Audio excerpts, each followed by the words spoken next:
Oh, we're live now. Okay. Hello, everyone, and welcome to the second annual Black Women's Film Conference. I'm Stephanie Santonge. I'm a member of New Negress Film Society, and we are a collective of Black women filmmakers who are committed to telling the stories of Black women and non-binary people.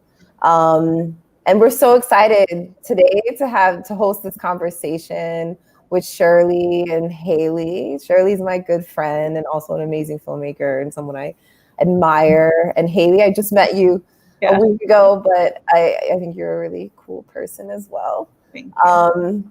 And their films, Shirley's film, and Pillars, Haley's film, is on our website right now and available to be watched until Saturday. So if you haven't checked it out, you have until then. But today, I'm really excited for the conversation that you all are about to have. But before we get into it, I just want to thank some people. First of all, our sponsors this year, POV, Ford Foundation, Black Public Media, and Warner Media. Really appreciate the funds in order to make this possible. Nene Diallo, she's our conference coordinator. She's the one who's just been putting this all together for us. I also want to acknowledge Chanel Ponce Pearson, Yvonne Michelle Shirley, who them along with me curated and started coordinating this event back in last summer, I want to say, when we thought it was going to be in person in April. And then we all continued to make it virtual this month. And we are running until October 2nd.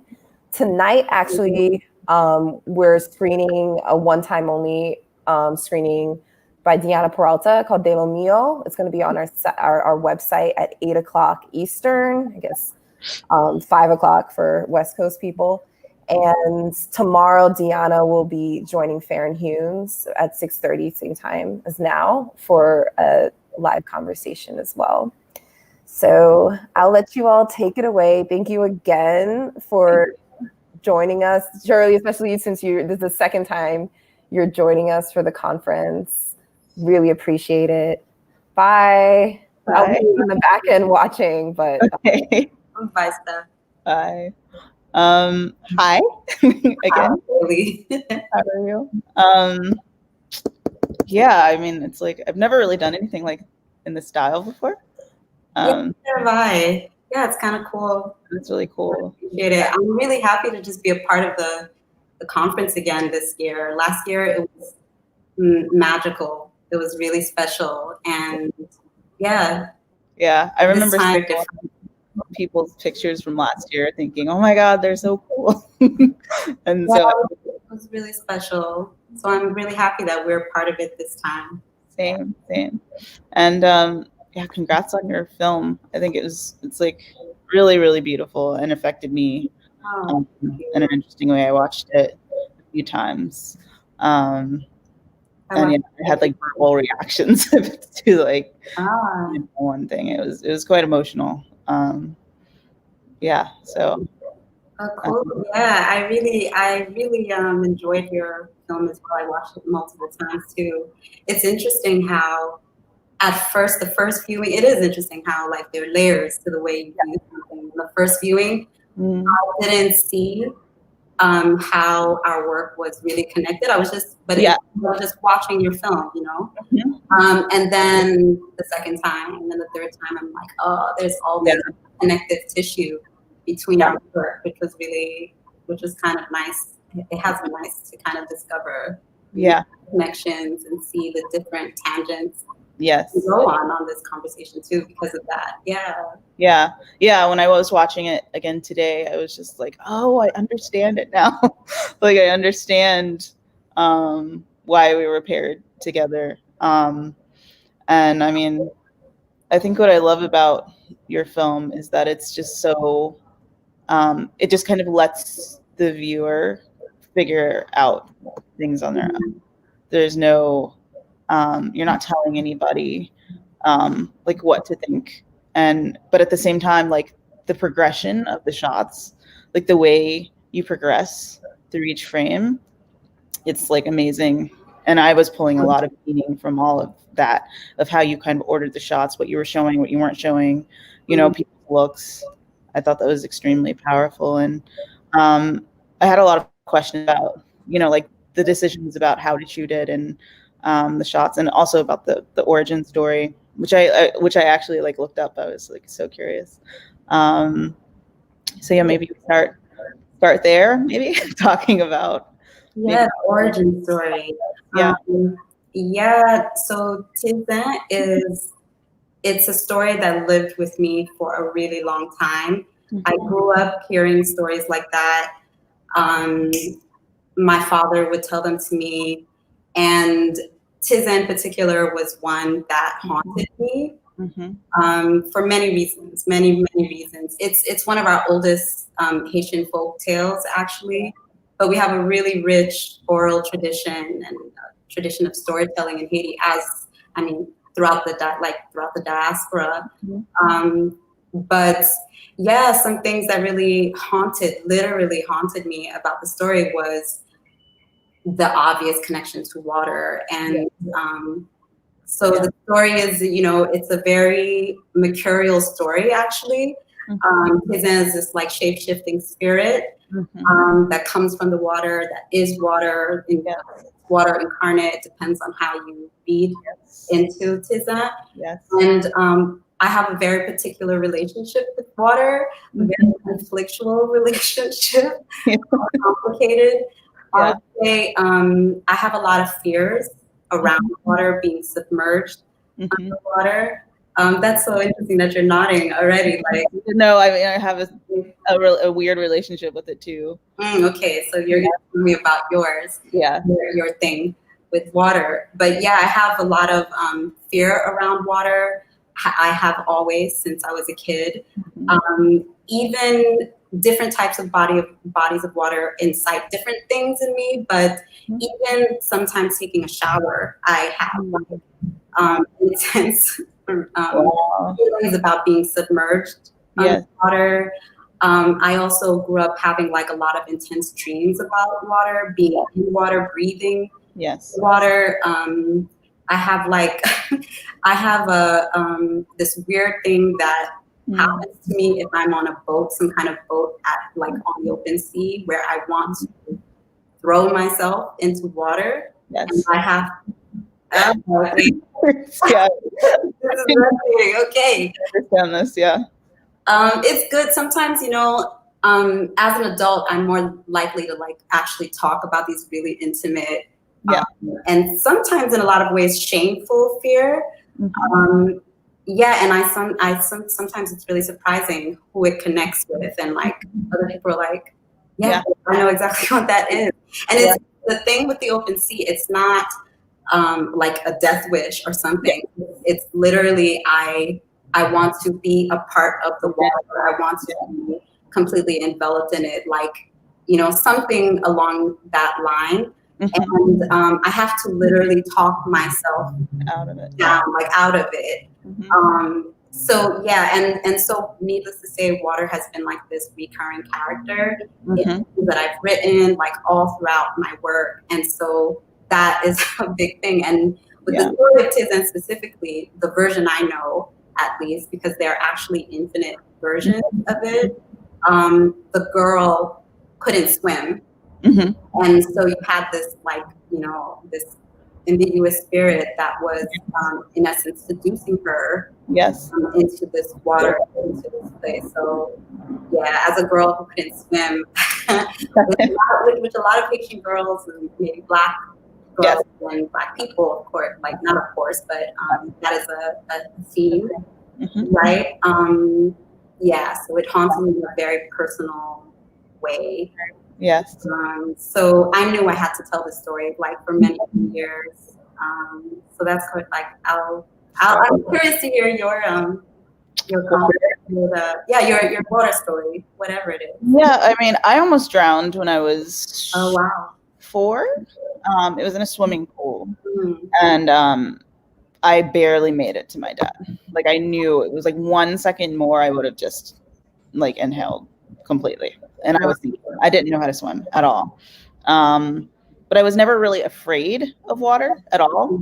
And when I was younger, I had really intense dreams of breathing underwater. I'm always breathing underwater. Like, I'm never drowning. And so like when I wake up, it's it always feels like a comforting place, like you're sleeping. It's like that you're falling into sleep. I remember intensely when I was like maybe 12, I woke up with this I was like half asleep, half awake, but I knew I was just sinking into this blue expanse. And it was like one of the most comfortable feelings ever. And I always do feel that, you know, when you're standing on a dock or something like that, I'm always thinking again, the same as like, well, what if I just throw myself over and become a part of it?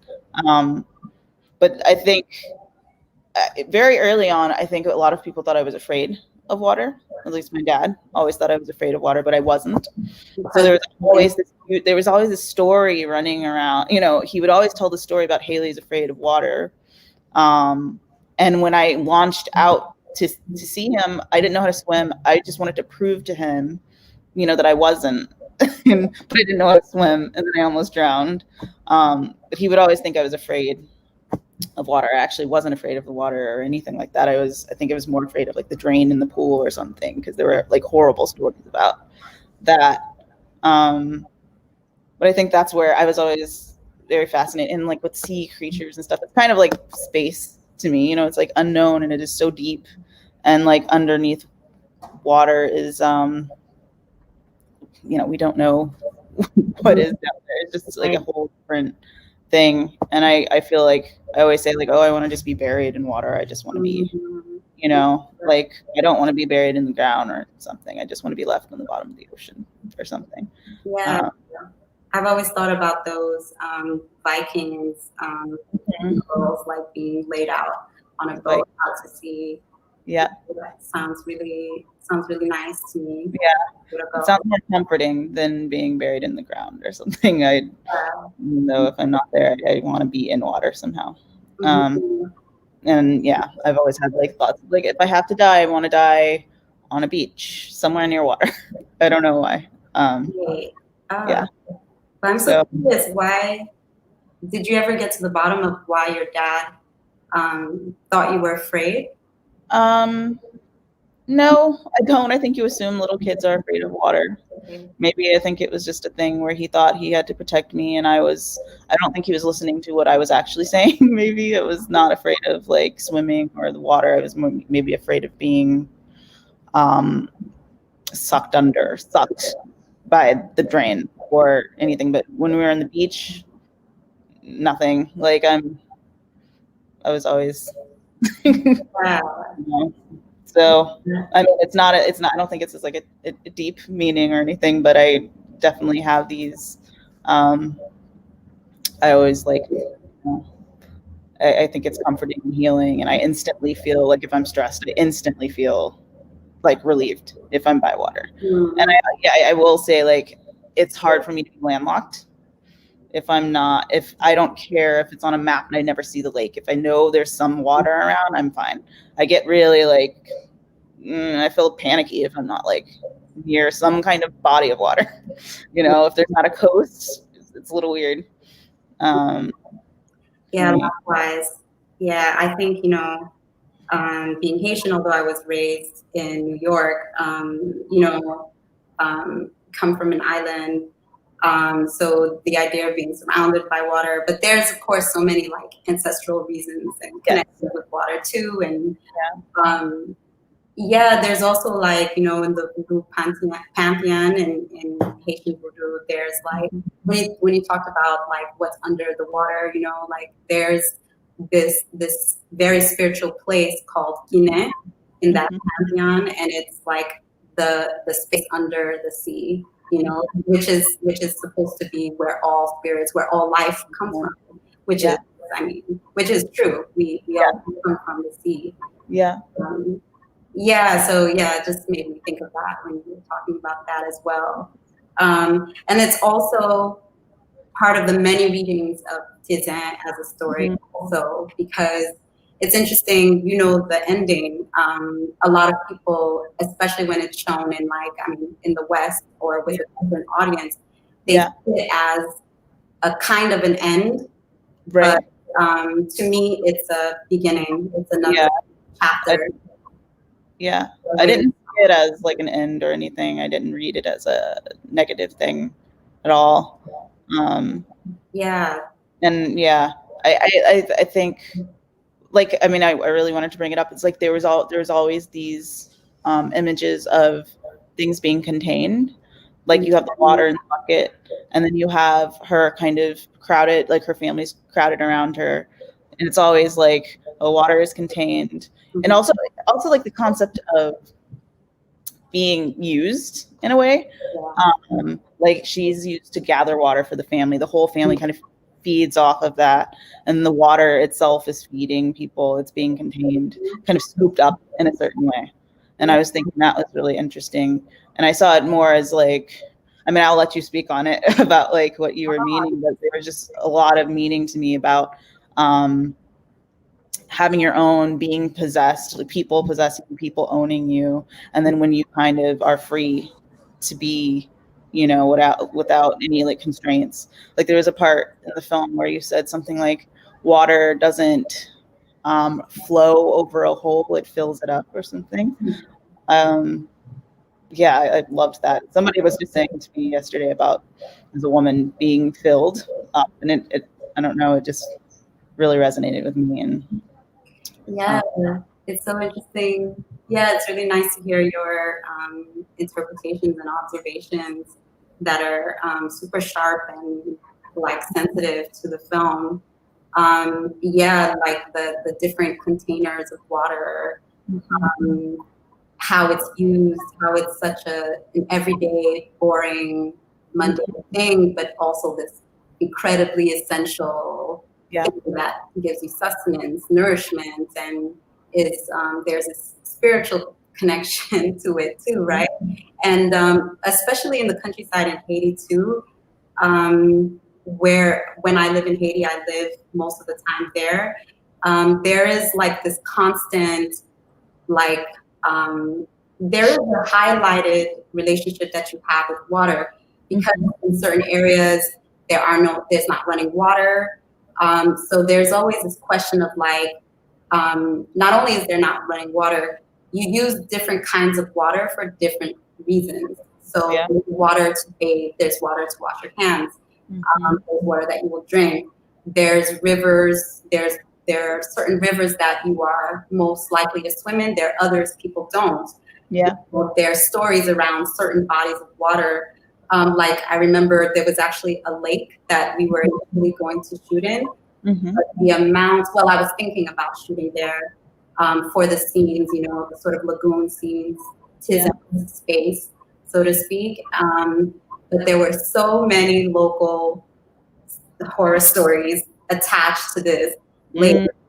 And at first I was like probing that and curious to understand it. I was asking more and more about it, but it was even the look of it after a while. I was like, no, this isn't the place. This isn't the place where it could be this cocoon and this like burgeoning of this relationship. Like safe place. And, you know, yes, exactly. So I ended up going, we went to Bassin Bleu, which is like this really, for me, it's a very touristy place in Haiti. And so that was my reasoning for not shooting there. I felt like, oh, we I don't know, something was too much. And it's a very, very, very beautiful place.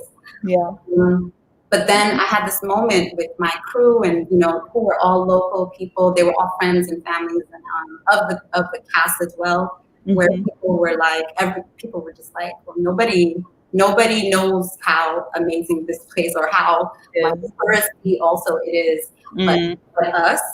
So I let go of that and realized that we needed the magic of this place, you know. But yeah, just like thinking of different bodies of water and the stories connected to them, and it's always a conversation in Haiti, like what water you're going to use, like so that was something that I wanted to highlight. It was important for it to be in the film in that way. But yeah, I'm also so transfixed by like many things about your film, and like just even starting with the title and the way you started the film, you know, pillars, and thinking of, you know, the story. And of course, like, you know, one of the themes today is like transcendence, but yeah, we're talking about that in both of we're exploring that in both of our films. And yeah. I'm really curious to like, so I know the story of Pillars of Fire. Like, Yeah. you know, I grew up a church girl. Yeah. So you're a church girl, right? Like, Yeah. the church Yeah. Early. Yeah. Stopped at like 14, I think. Yeah. Me as well. I up till 13, like I was like fully, well, past that too, but at 13, I knew I didn't believe it anymore, so that's a whole other thing. But yeah, I know that it's I would like you to talk more about that and like, you know, I love the idea of like theophania, also the parents of God, right? And yeah, I love how you show these, you know, the church structures, but then also the trees and the moment when the main character is like looking up through the church and like imagining the trees. Right, and she sees the trees and so these moments of transcendence and connecting it with Pillars of Fire, the story. If you could tell the story again. So. Yeah, I mean, I'm always sort of interested in, and I don't think, you know, like this was like the first step in that direction of like exploring what these things, like when you read it on the page, pillar of fire, cloud of smoke, you know, it's like a story. But I was just thinking, like, if you pull those elements out of like off the page, then they are very odd and scary, weird, like very strange. And I was thinking like, and also thinking about the African American church and just church tradition, it's like those things are a little bit more tied to like culture and they just feel like a part of like the fabric of being like those stories. And so I was trying to like pull it out of off of the page and trying to make it something that was like more personal, like some kind of manifestation of something that you could find like a ghost or something like that. I'm really interested in like personal spiritual experiences, if that makes sense. And how you can kind of, I don't know, shaping them to make them feel a little less like stories on a felt board in Sunday school, if that makes sense. Making them a little bit more real and connected to the elements and things that are like around you. And, you know, just tapping into the ideas that you like, that like in church that you hear like a million times, you know, like the concept of like, okay, well, the rocks will cry out. If I don't cry out, the rocks will cry out. And if, you know, if he doesn't hear you, then the animals, you know, will, and trying to take somebody who feels like they don't belong in this space and trying to get like have this personal experience with the other, like the other worldly or this, you know, having spiritual experiences outside of what is deemed spiritual, if that makes sense. Having your own thing. So that's part of it, I think. And then secondly, I mean, I have always wanted to use like the pillar of fire in a way that like, I don't know, like Stanley Kubrick used the what is it called? The monolith or something like that. And this was kind of like the first experiment. I always liked like reoccurring images. And I think the pillar of fire was a reoccurring image in something else that I was writing. Where this one family through several generations have always seen the pillar of fire. Like there was a story, like my dad, when he was like little, he would strike matches and put them in a gas can and they just wouldn't explode. Like he should be dead. Like trying to get to I think the pillar of fire for me meant something about like these weird stories that I would hear in my family, like putting a match in a gas can and it just going out. Just those weird things, or seeing something in the woods and you didn't know what it was. It was like, I don't know, how do you pull it from the Bible, that like your church tradition, and make that into an image? I'm not sure if that makes sense, but that I was trying to find the right image that kind of evoked something, like evoked memories of being in church, and then also that otherworldly feeling, you know, that you kind of, you know, those stories that you have from your family that are just like, that's not supposed to happen. Like that's, I know being from the South, and sometimes there's different things that you hear, and you're like, oh well, your family has, I don't know, it's not superpowers, it's abilities, or just six senses. So trying to find an image that evoked that feeling, and that's what that was for me. Yeah, completely relate to what you're saying. There's also something about like, pillar, when you were talking about, when you're even repeating the words pillar of cloud, pillar of fire. First of all, pillar is this being, right? A kind of being, a physical one or an immaterial one, and you can say, and it's also a support. It's a guide. I saw this idea of a guide, this guiding pillar. Yes. For this girl. That and like a marker, like pillars are like markers in your life. I liked that it had different meanings, several meanings. Right. And they're like a literal one, pillar of fire. Also, it's just like such a biblical word too, like pillar of salt, pillar of fire, pillar of cloud, pillars in Samson's story. It's just like these really epic.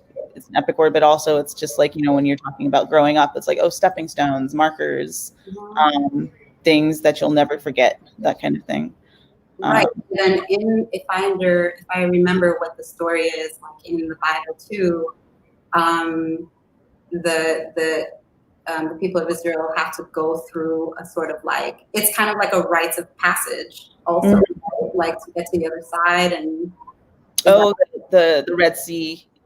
Yeah, the pillar like led them on the Red Sea, and like guided them to the Red Sea, and then the one of cloud was in the back, I think, like that. So yeah, definitely like this mysterious guide that is like both frightening. I also like the fact that it's like a terrifying image, but it's also this comforting thing. I really like that, and I'm not sure, like, even this is why like really small scale version of that. Like if you listen to it in your earphones, I really wanted the sound to be big. I like trying to capture the feeling of standing next to something that is so massive and so bigger than you, and so much more, like it could swallow you up, but it at the same time be really comforting. So I was trying to tap into something that felt like something that you couldn't understand, something that was viewed as scary and unknown, being something that is also very like comforting. And I think, I just feel that way about the world and just being and existence in general. It's like extremely scary. We're like absolutely small specks of nothing, yet we're a part of everything. So I kind of just wanted to tap into that. I'm not sure if, it wasn't what the whole film was about, but I think just that having that image kind of pulls all of those things and those thoughts and feelings for me. Yeah, for sure. And I love these, like, you had these moments, like when the light bulb is flickering, and it's sort of like, it's a foreshadowing. And it's also like, you can feel a lot of what you're talking about, this bigger than her, bigger than self force that is around her, but it's really mundane. It's really regular in that scene. And then you have this other scene where, you experience the grandness of it in an unforgettable way. Also going back to something you just said is interesting to me too, about like how to transpose these sort of like passages and turn of phrases, these biblical turn of phrases, and transpose it into visual language, which it's super interesting. And I definitely have had those thoughts as well. Maybe it is a thing of like growing up in the church and having these like, these hymns, these words being recited to you, and they sound like incantations, and and I've more recently had this idea, this thought of like, I don't read the Bible. I haven't read a Bible in, since I was that age, teenager. But there is such poetry in it. I remember the poetry in the turn of phrases. and how I just came to the kind of realization, like, is this our like modern day Shakespeare? Is this part of the reason why people are so like enamored with the word, you know, Bible? Because it is this, you know, the language is poetry, and it's quite beautiful. And I feel like it has double meanings in a way, like to the African American like church tradition, to like you know, even back to like the 1800s, 1700s, you know, being like in the field singing these songs and talking, you know, reading the songs and praying these prayers like against your masters. And it's like there's just so much double meaning, like, especially like the tale of Moses and everything. It's like we've taken that and made it our own thing. Absolutely. And then there's other things that, you know, I was trying to like, again, like thinking about things that like, if I don't know what it goes back to, but just having stories from your family and hearing things that are just like very, I don't know what I don't want to say supernatural or anything like that, but very like, it feels like you're tapping into some other extraordinary. Yeah, extraordinary. Mm-hmm. So like thinking about those and melding those two things together, like even like I talk a lot to my collaborators and I want things like, I don't know, when we're on a steady cam, I always want it to feel like there's a ghost floating over somebody's shoulder. Like it's just a feeling I'm trying to get to when, especially if I'm like trying to shoot something in the South or something, there's just a feeling that I'm going for. Because I was supposed to shoot this film in my grandmother's house where a lot of these things, you know, happened. I want to know say that again. You were supposed to shoot Pillars? Yeah. And like it didn't work out and it was like 3 hours away from New Orleans. And, but I wanted to be in a place where that, you know, I could get those vibes out of the air, if that makes sense. Absolutely. Just like going, I don't know. So I think that's what I was trying to do. And, you know, and I feel like it's the same, you know, elements, I guess, you know, fire, water, you know, those things that you meet in the middle of the woods, you know, like the spirit, and only you can kind of contact them. And I thought that, I think both, you know, in both films, I think you always have the presence of the brother. Like when the brother is present, you know, she doesn't discover Tezin, is that Tizan, yeah. Tezin, until he's not there. And then, you know, but at the same time, it's like the difficulty of like having the familial relationship and then having the relationship with the other thing. And that's also something I was trying to explore. It was like, you know, Amber's like loves her father, but he stands in the way of, you know, something that is, it's like that will make her a well-rounded, fully human, fully herself. So yeah, I thought that was really like interesting. And I felt like in your film, I really felt that was like the feeling that I got when he came to the lagoon and acted like it was her. I was like, oh no.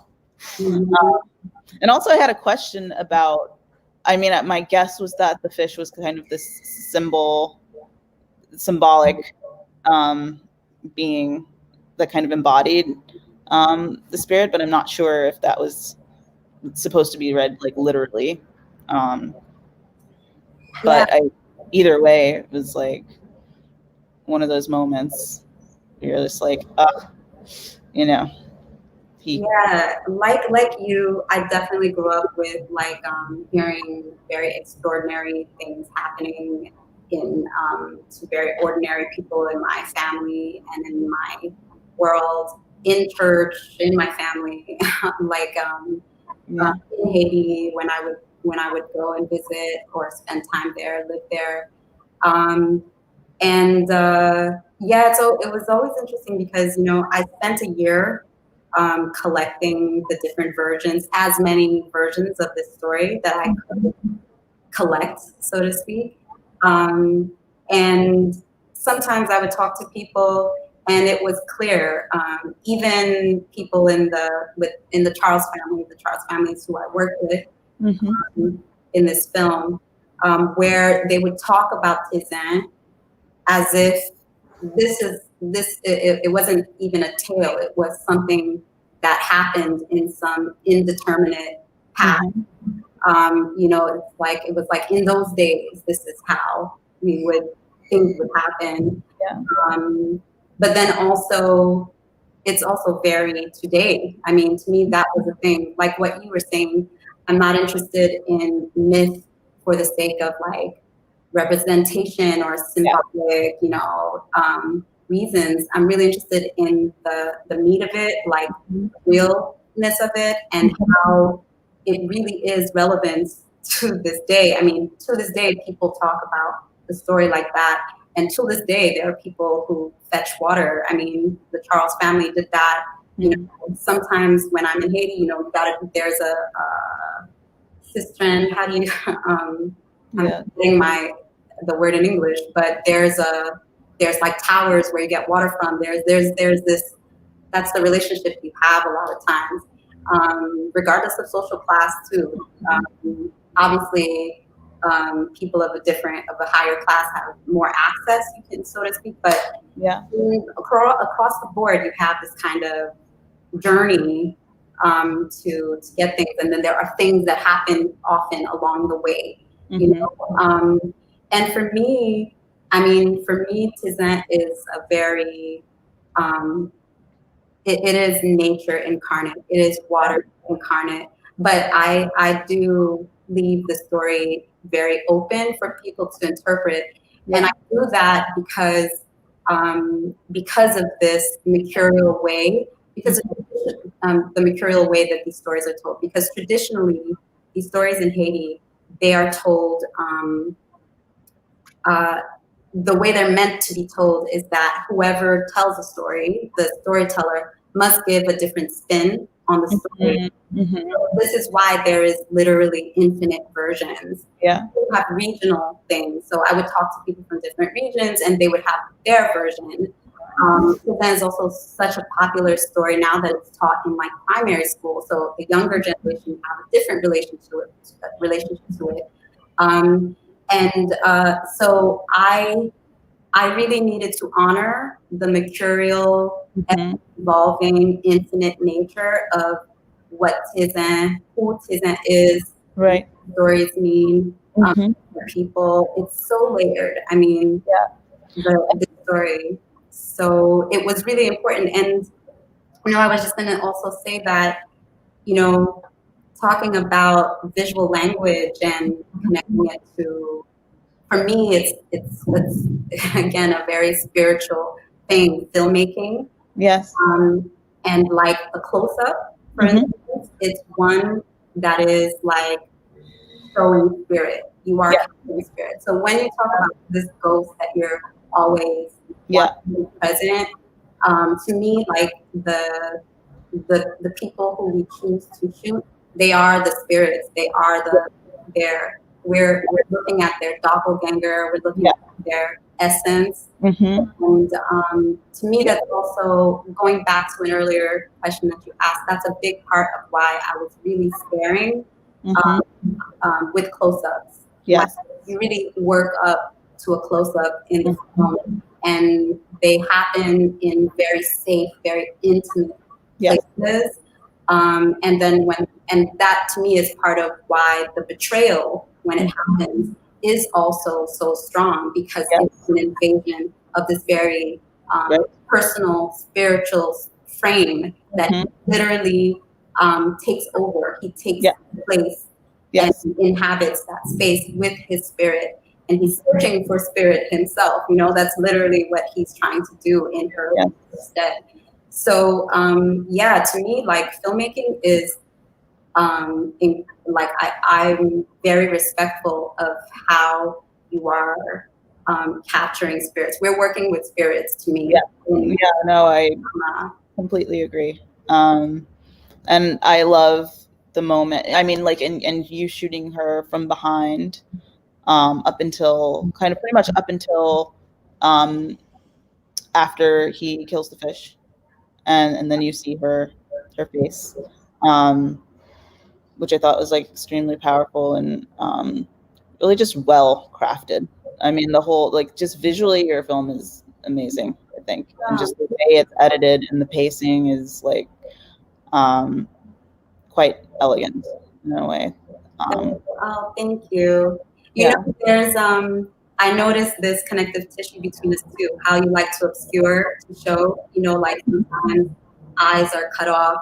Yes. Yeah. A lot from the back also. I love this scene towards the end with the father and the daughter, and how he's like, there's so much he's holding in, and you're hiding him, you're showing him, and then he picks up and they start stirring, which is like a very interesting scene, very full of so many twists and turns. And I have to say, I truly love this father, like, actor. He's amazing. Amazing. And just the way, like, you could see how he, like, slowly releases those things, all those things he's holding, you know, disappointment, anger, pain. Yeah. Like this pain also. Yeah.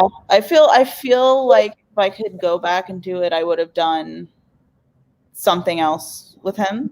There is, and I guess the bigger story, there is like a pen that his character needs, because I think going into the project, I didn't really want to make him someone who was unexplainably like just cruel because he's just a bad dad or anything like that. It's actually very much his character, which we didn't even have time to really talk about that much. He is kind of holding in his own kind of pain and you know, self, you know, problems with his own, you know, his own being. Well, Haley, that's completely, utterly clear in your film. You didn't need another shot. That's good. That's good. I'm always very worried that it comes off as, even when I was talking to Nicoy, I think I was trying to make it was always in the back of my head. I'm not sure if we had like an explicit conversation about it. It's just like, this is just because I'm very aware of like how Black dads can be portrayed, and at the same time I've had this experience. This is very, very real to me, but at the same time I really wanted to I don't know, make sure that that character was also handled with care.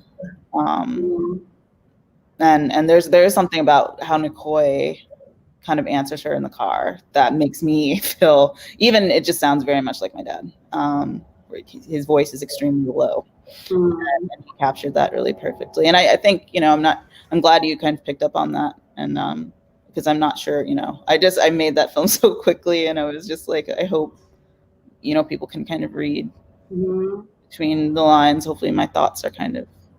Yeah, and also your main character in that scene, she's also great because you can see how she graduates to another. It seems like it's the first time where she's sparring on a new level with dad. Yeah. And so that's why he provokes her more and pushes her more. Right. Literally, yeah, you can feel that she's growing up, you know, and she can handle what she's doing. And then he goes that step beyond, you know, like it is pretty, it's violent, but to me, what I love about your film, and what I guess I relate to also, is it's the silent violence, you know, it's things that aren't said that are often the most. It's it's the things that people never know that hurt you, or like she's going to be like wounded for probably like her whole life, and that's the moment that it happened. That's the day that it happened. Right. Like I think like when talking about pillars, it's not like I just think it's like it's not just one thing. I think there's several things that are happening that day. You know, whether it's her and the fish, and it's her thinking about killing something, and which wasn't as explicit as I'd wanted to, just because of production issues. Like that was a beat where it's like, okay, you decide to let something live. For the first time, you can't stand to actually like kill something, and that's like things that I'm realizing, and the first time that she might the first day where she might actually start being better friends with her mom. Because at first, like, she's just like a daddy's girl, and it might be the first day she grows closer to her mom. First day she experiences love, attraction, human touch. First time she might question God. First time, you know, she might question her being in church, and then first time she might actually believe in God. It's like, I think for me, the film is more than, oh, this is a first kiss film, or, you know, first sensual sexual experience film. It's like first of a lot of things. Yeah, for me, the thing that resonated as like the when you say the moment she'll remember as this pang being the sort of like sparring at the end, for me it was the moment in church when her sister betrays her. Yeah. Like, and it's wordless, you know, or we can't hear. And she also whispers it in very few words, it seems. Yeah. Obviously very, very effectively. And this look that the father gives her, the silent look of disbelief, a little bit of disgust, as felt, and disappointment. And that, to me, like sometimes, you know, sometimes I think like the big first that happens to us, it's actually sometimes it's not the thing that we remember 20 years later. It's a small little sliver of a thing, like this wonderful moment of the looks, the stares, the short exchange. And, you know, he looks at her and she knows that he knows.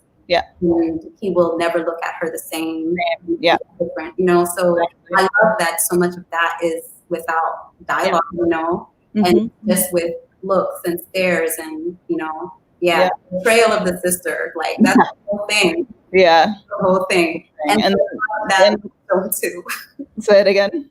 There's a lot of those silent betrayals of brother, sister, mother in my film too. Yes, there exactly. Yeah, the scene where they're at the dinner table and she comes in and she sees him and he like looks at her a few times. I also love that they're just what they're talking about while that's happening, because it's just such a mundane, like everyday conversation. And also it's like even before that, which I believe they were, but I didn't realize, if you know, like at the dinner table scene and before that happens, like everybody's silent, and then in that scene everybody's talking, so it kind of separates her a little bit more from all of them.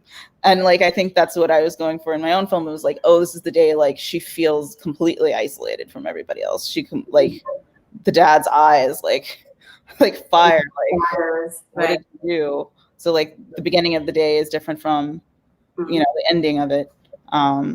So yeah, so like even so when your character walks in and everybody's talking and everybody's being normal, when something bad has happened, it's just like, oh God, like there's some kind of severing this like relationship. Talk about utterly alone. Yeah, the feeling of being completely alone and misunderstood, and but yet there's all this love, you know. I think there's a lot of love in the family and people are trying to protect each other. And so of course it's so interesting how, you know, life is, you know, one betrayal, something that looks like betrayal to one person is like love and protection. You know, it's like the dichotomy you see in your film also. And it's like so complex. It's like when you talk, I think it's just also like even talking about violence, like this violent thing could happen to her. It's also like just how I talk about with my friends, when you talk about, oh, okay, what your parents did and everything. And it's like, now it's like, oh, that would be, it's like not black and white really. Like, okay, that's abusive, but it's like at the same time, it's something that happened. You don't stop loving that person, or, you know, it's all very like, there are no answers to anything. It's just all feelings and like uncertainty. It's this nebulous emotional space. If that makes sense. You know, speaking of nebulous, ambiguous spaces, another connection I found between our work was, of course, this relationship with the girl and Tizan. Tizent is this like ambiguous spirit entity, and you know, Tizent's voice is this feminized, older voice. And there's a lot of talk about taboo in the story of Tizent, the way it's told, you know, time and time again, and also even an ambiguity about whether Tizent is her lover, her friend, like her, like someone who's meant to introduce her to, you know, something else, other, or is, you know, is Tizent the like her sort of savior in a way, or is Tizent her like demise? Yes. There's constantly this ambiguity and power dynamics. And in your film, I found it so interesting, the relationship between your main character and her friend. Yes. The girl with the lock. Jackie, yeah. What's her name? Jackie. Jackie, right. Yeah. And she is she's very interesting and a sort of like ambiguous person. And in that she talks different than everyone else. She looks different.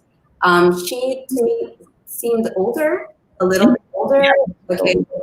And she had this provocative way of already seeing the world, and you know, then this, you know, there's something quite magical about her. I remember in the beginning thinking, is she real? Yeah. Because in the way she sits in the church, she has no family around her. Oh, yeah, these are all things that are. Everyone got family, and the girl, I'm like, what's up with her?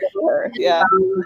And then, you know, she seems to know things about the main character that she knows more about her before she knows those things. So yeah, and then of course, you know, this kiss and this attraction between them. And actually, one thing I wanted to ask you was, because, okay, how queer is your film? Like on a scale of 1 to 10, for you, what would you say about it? So it's like, I would say, because my character just was like completely in love with Jackie because she loves her, she wants to be her, and she just like embodies these things that she, you know, even wants for herself. To me, I would say it's anything that anybody wants it to be. And that's what I wanted it to be. I wanted it to be, to some people, yes, this is a queer story. To other people, it's like, oh, like, I don't know what it is. To me, it's like she's in love with like her friend, the idea of her friend. And like, usually, even for me, like, I was like, you fall in love with your friends, whether or not you like identify as queer or not. And I found myself feeling the same way. And for me, I think it's like, if she might be, but she might grow up not knowing that, if that makes sense. And that's, I feel a lot of people that I grew up with had those experiences, but would not consider themselves queer. But all of their experiences were. If that makes sense. Like there's a poem that I loved. I think it's called Practicing. And it starts with, which I almost started the film with, but I wanted everything to be very ambiguous. The poem is called Practicing, and the first line is, I want to make an ode to all the girls that I kissed in high school or something. And the whole poem is about how you learned about your sexuality just being with your girlfriends. And those experiences are completely queer. But then if you'd ask the girls when they grew up, well, are you? And they'd be like, no. But it's like, actually, your whole life you've had these like experiences. And that's what I was kind of trying to tap into just a little bit from. I mean, yeah, I hear you. No, I completely see what you're saying. It's also interesting to me because I think like what defines what is queer, you know, like have experiences that are queer. The line of like doing it versus what you are, you know, it's very interesting. And then also like when it's like, it's hard for me, like I don't like even categorizing Amber, like she's not it's like the freedom, like she doesn't have, in that moment, she doesn't have the freedom to actually decide, if that makes sense. And that's what I'm also trying to explore, is that moment where she's not even given the room to figure out, you know, what this means to her. Right. Yeah, the act of it equals being it. So yeah, I would say that Tizan for me is queer as fuck. Yeah. But nobody ever asked me about this, which I think is very interesting. But yeah, I feel like, in the same way I felt that, especially when I heard the voice, and I thought the moment, I loved this moment where she doesn't get in the water, but she hugs herself, and you stare at that frame for so long that it literally looks like hands like caressing her, and it's almost as if it's Tizan caressing her in a weird like way. I was just like, I thought that was very extraordinary. Right. And but I totally saw it as that too. Like I didn't like really question, but I wasn't sure. I think my only question was the fish the embodiment of Tizan, or was that just like a symbol of the brother crushing it, you know? And I think even in my film, I wanted that moment to be like, oh, you're having this experience and you want to enjoy and think about this experience and have it kind of flourish or flower in your mind, but then somebody just cuts it off. Yeah, to me, it's really open-ended. It's for people to interpret, but it's you know, there definitely is a lot of talk of taboo in the story of Tizan, and you know, it's always interesting. I was talking to a friend earlier today too about Tizan, and in like the story folktale version of it, and how Tizan is always portrayed as a very male, like you know, the pronouns are he, and I always say Tizan, like Tizan can't possibly, I don't use he. When I talk about Tizan, how could I? I mean, Tizan is water. Tizan is shape-shifting. How is Tizan possibly male? Water is also very feminine anyway. So, but anyway, it's interesting. So there's a question. I just saw it. I'm gonna look. Oh, here. Wow. They're all these. I know. I wasn't on that page. Coming of age stories.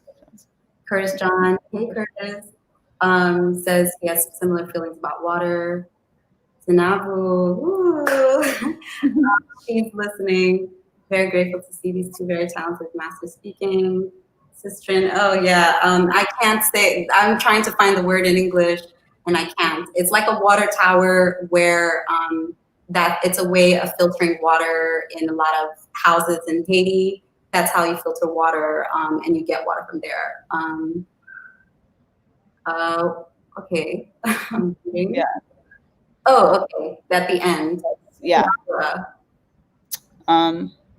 Says, hello, Haley and Shirley and Haley. I'm a 19-year-old screenwriter, aspiring filmmaker, interested in coming-of-age stories. Oh, it's coming up on our screen too. Coming-of-age stories about Black femmes. Any advice for me in terms of getting into the industry? So, like for me, like saying the industry is like a whole thing, and then your craft is a whole thing, and they're two different things. I think for me, there's like the practical side, and I would say apply for every little thing that you see, like any grant. Try to find out all the links to the grants, the grant applications, and all of that. And like I'm always open to like answer questions about that. The other side of it is that you block out the whole industry talk and then just focus on your craft, even if it's like a year. Like you make things, you get a camera, you figure out what you like, what you don't like, which I mean, of course you sound like you know what you like, what you want to make things about. And, you know, you figure out what your process is, because I think only you can tell, of course, your story. And the way you tell it is what's going to make, I guess, the industry like be like, oh, you know. And then there's like, and then half of that is also fighting for yourself. So like literally apply for everything. Like make sure you're just there and nobody can like ignore you, if that makes sense. Because it's like nobody's going to hand anything to anyone. And it's very hard, I think. So you just got to kind of have like these blinders on and find your people. I feel like I'm kind of rambling, but like, kind of very relentless about everything, if that makes sense. The whole finding your people too, that to me is like a two-part. Well, there's two parts to me of how I can answer a question like that. One is the finding of your people to me, which is like, there's a pragmatic thing for me. I got that from film school. Yeah. Like there is something to be said. I think there are many ways to be a filmmaker, but I can speak to my experience of like finding your people that comes through being in community with different people, like just nothing to do with film. You get to know people, they become your friends. You get to see who you align with on so many levels. And that happens oftentimes in school. It also happens in collectives, in collectivizing.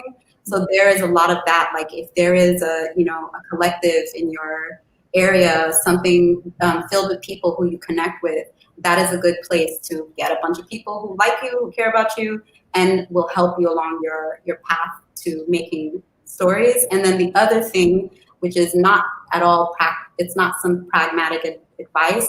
I always say you have to be close to your work. You have to be close to who you are, the things that are really important to you. You have to like investigate yourself. You have to be willing to be brave. Go to the places of foreboding.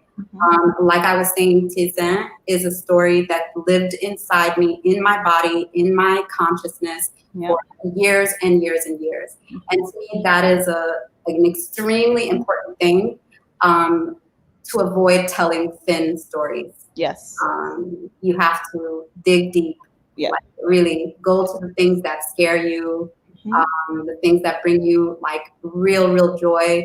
Like Haley is like how you're talking about in your film, like these moments that change you and form who you are. Get to know them, like get comfortable with those things in your life.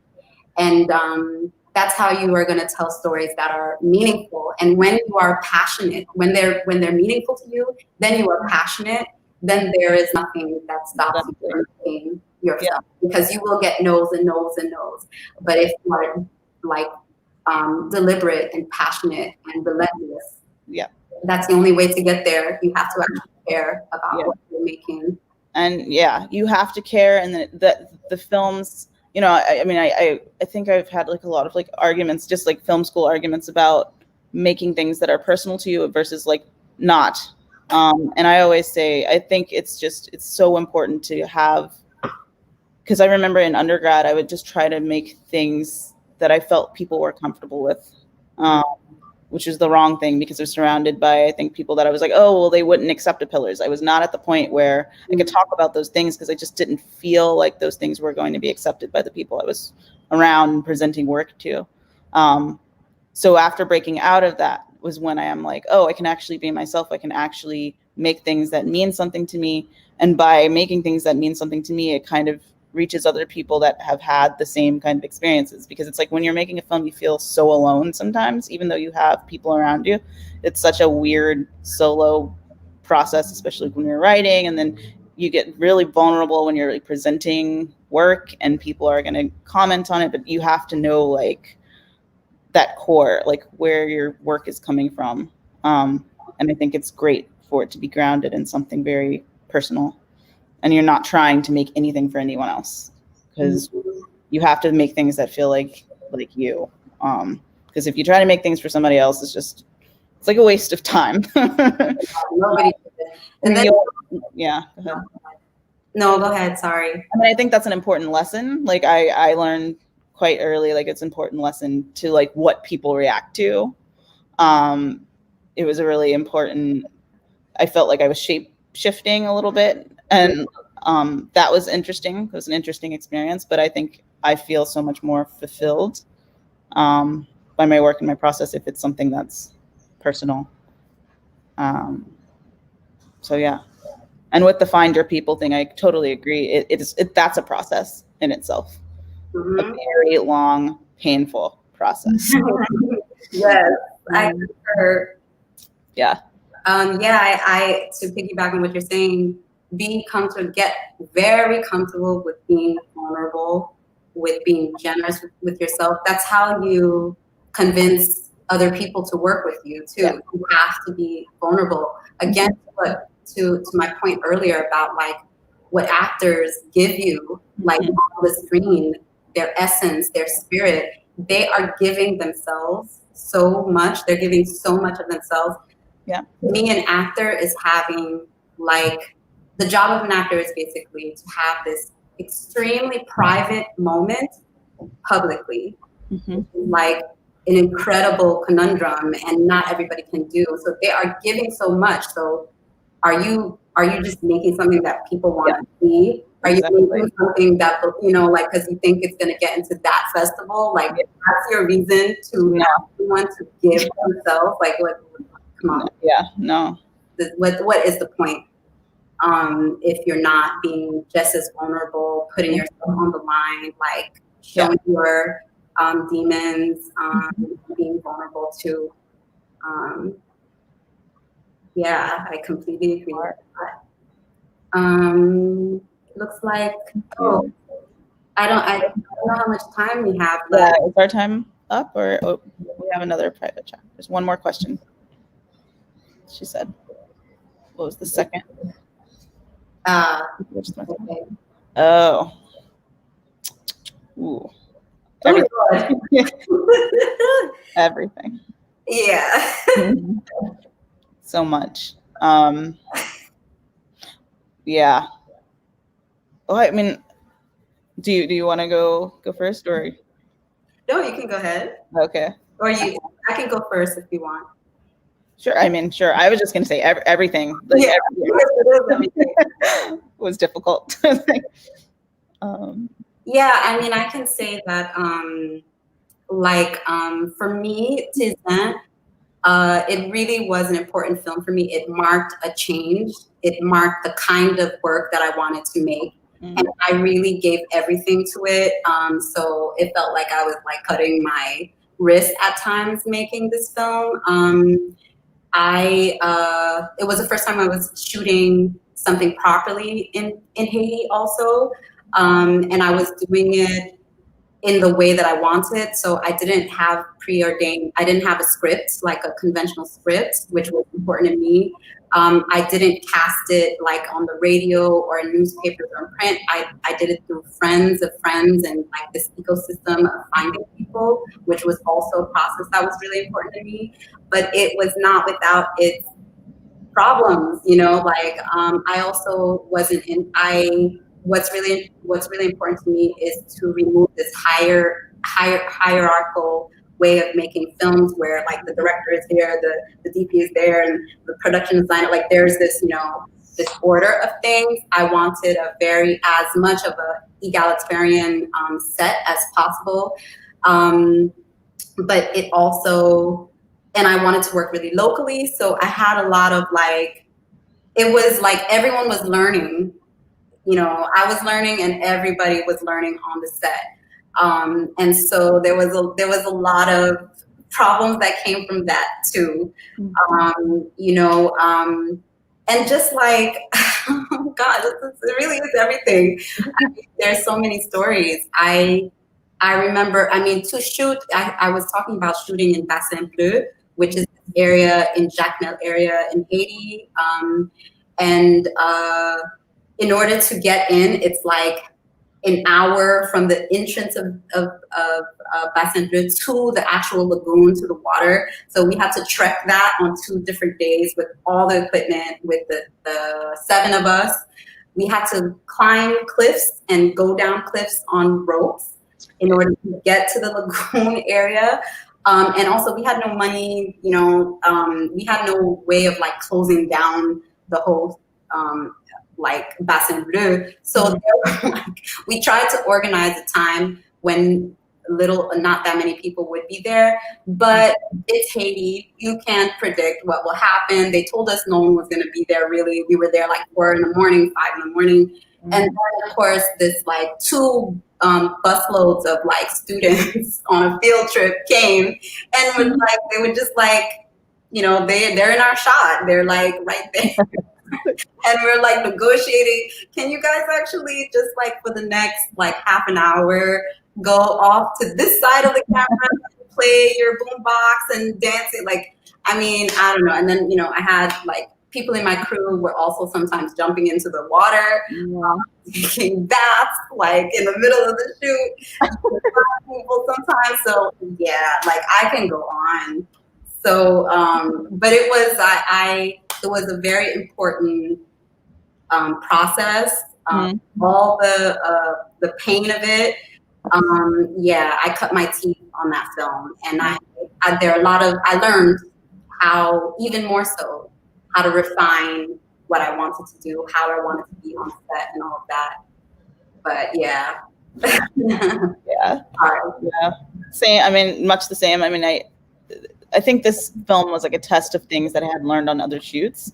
And it was like a test of like, oh, whether or not you can use those skills, because we lost locations. I mean, the team that I worked with was very lovely, and I wanted to shoot with like local crew from New Orleans. And I had a wonderful producer named Zuri Obi, and like she introduced me to a lot of her friends and they helped out. But it was still very hard. I was trying to make 2 projects at once. I was doing like a photo thing and a 3-channel thing at the same time.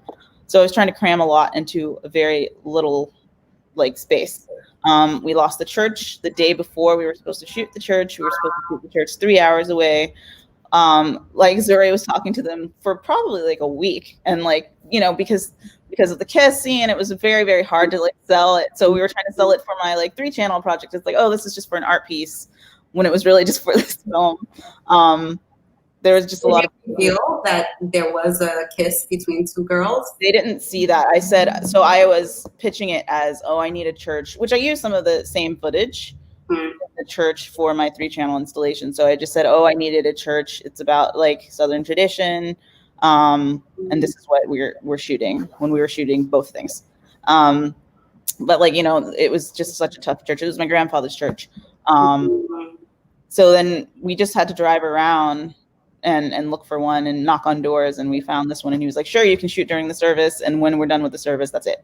So the reason why Jackie has nobody around her is because the service was over and we were grabbing the inserts.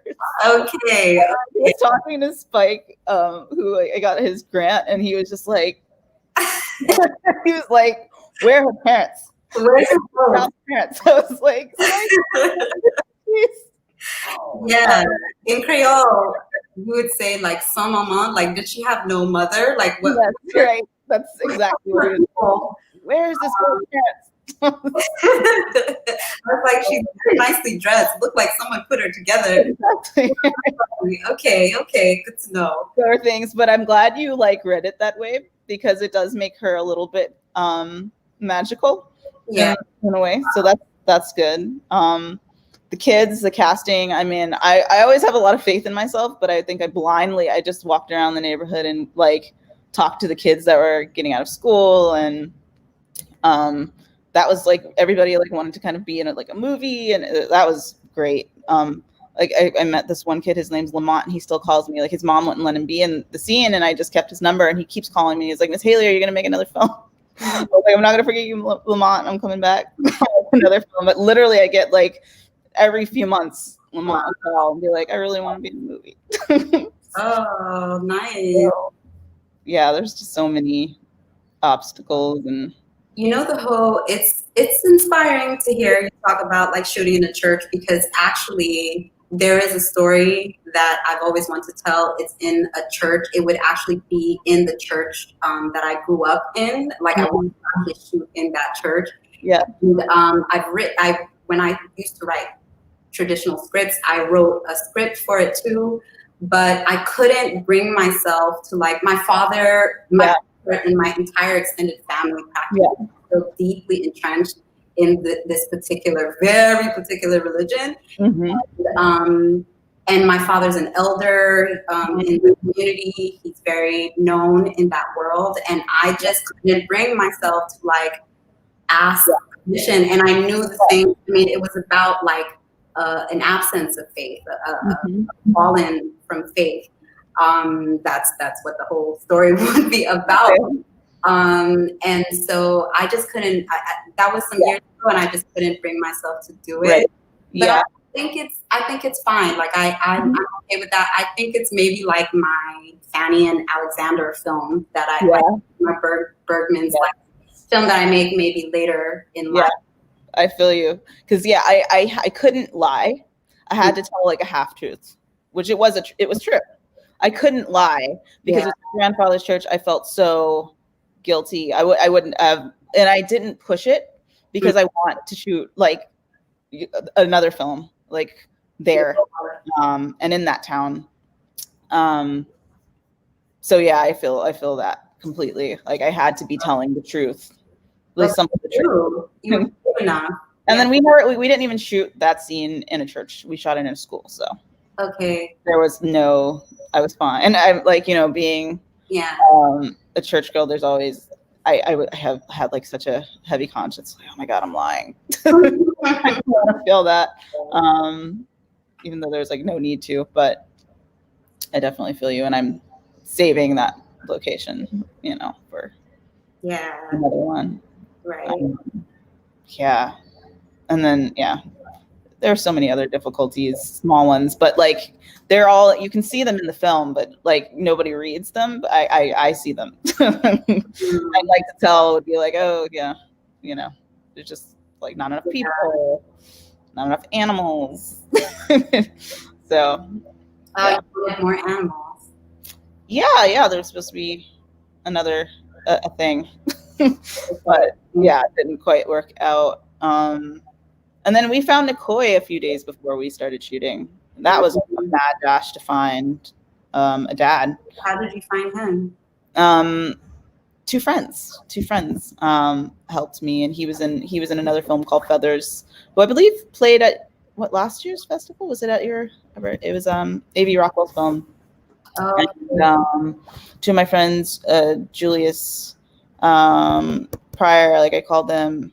And he was like, oh yeah, I got the person. It's Nikoi. And I like had a conversation with Nikoi, and I was like, please, please. And he was like, sure, I'm in. So he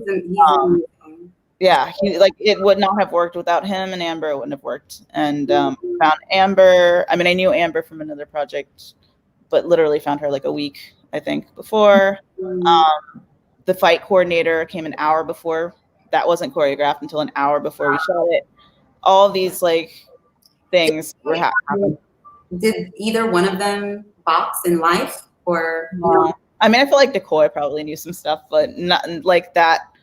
There was just a plan to figure it out as we went along, but it became very clear it needed to be choreographed the day before.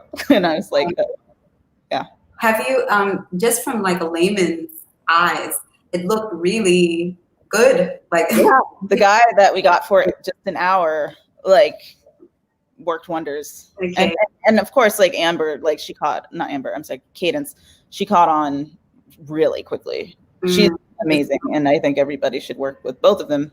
But she is very special, I think, and she should be in more films, I think.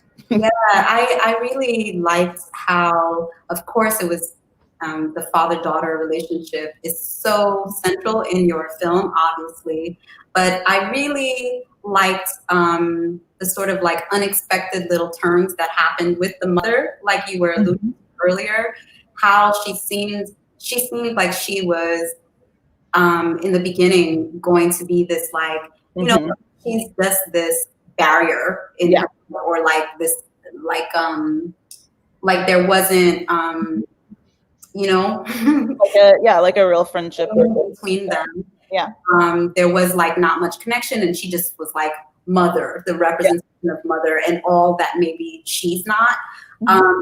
But there's just these shifts, and like you said, I can totally see how by the ending of the story, their like untold story, the mother and daughter, is a sort of next chapter, you know, and it can be this blossoming, more subtle, like, you know, complex relationship also. But it was great that you had one idea of what the mother would be in the beginning, and at the end, for sure, I had another idea, you know. But yeah, but that's life, you know, like just because we have challenging relationships, it doesn't, like the father is going to clearly, no matter what, play this huge role in her life. Even if he were to disappear, let's say, theoretically the next day, he has already, you know, presented himself as this like very important, challenging force in her life. And then you have some people who are like, they look like, bystanders or spectators to your life, but actually over time they reveal how important, like what a stabilizing force they could be. What a support, just their presence, just their solidarity, or their, you know, something that they walk through life with you like a different kind of soulmate. Right. So, yeah, I definitely had those thoughts about. I have two more questions for you that I meant to ask earlier. One is like your decision to work with the whole family. I was really interested in that. And two, how in your mind, like when the family is tasting the water, what was that? What did that mean to you? Those moments where they were like slowly realizing, and I think the first one was really the first frame where somebody dips their fingers in the water like twice. And then slowly revealed like them drinking the water and then them kind of like tasting it. Like, what does that mean to you? And then, you know, your decision to work with the family. Those were the two questions I had. Yeah, to work with a family, I always knew that's how I wanted to work. That's like, again, something it took me a long time to work up to being brave enough to make the film in the way that I wanted to. And I knew I wanted, you know, like I'm very interested in the space between, like ambiguous spaces between form, like documentary and fiction. And, you know, in many areas, like liminal spaces between people. And I know that working with a family, because the story is so rich and layered, I knew I wanted to work with a family that had 3 generations in the same family, in the same household, which that was the case with the Charles family.